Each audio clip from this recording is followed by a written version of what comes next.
Praise ఈ సమయం నందు సాంసోన్ బలశాలి, బలవంతుడు. అతని బలం, దేవుని స్తోత్రం, సింహములను ఎలుగుబంటిని ఏం చేశాడంటే చీల్చేశాడు. దేవుని స్తోత్రం.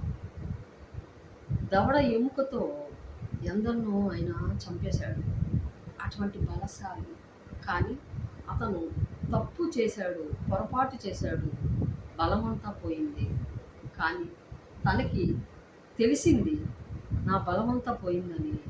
అప్పుడు తండ్రిని వేడుకున్నాడు, అయ్యా ఒక్కసారి నువ్వు నన్ను జ్ఞాపకం చేసుకో అని ప్రార్థన చేసినప్పుడు మరలా అతనికి దేవుడు బలాన్ని ఇచ్చాడు. అలాగే మనుషుల మనం ఏదో విషయంలో తప్పులు చేస్తూనే ఉంటాం. తప్పిపోయిన కుమారుడు తన కుమారుడు పందులు తినేటువంటి పొట్టు తింటున్నాడు. ఆ యజమాని ఆహారం కూడా ఆ తప్పిపోయిన కుమారుడికి పెట్టలేదు. అప్పుడు అతనికి బుద్ధి వచ్చి, తండ్రి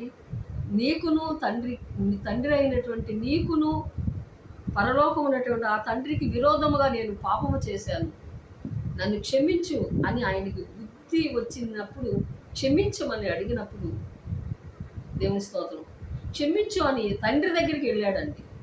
తండ్రి దగ్గరికి ఎప్పుడైతే వెళ్ళాడో ఆయన కనికరం కలిగినటువంటి తండ్రి ఆయన మెడ మీద పడి ముద్దు పెట్టి అతన్ని క్షమించి విందు ఏర్పాటు చేశాడు. దేవుని స్తోత్రం.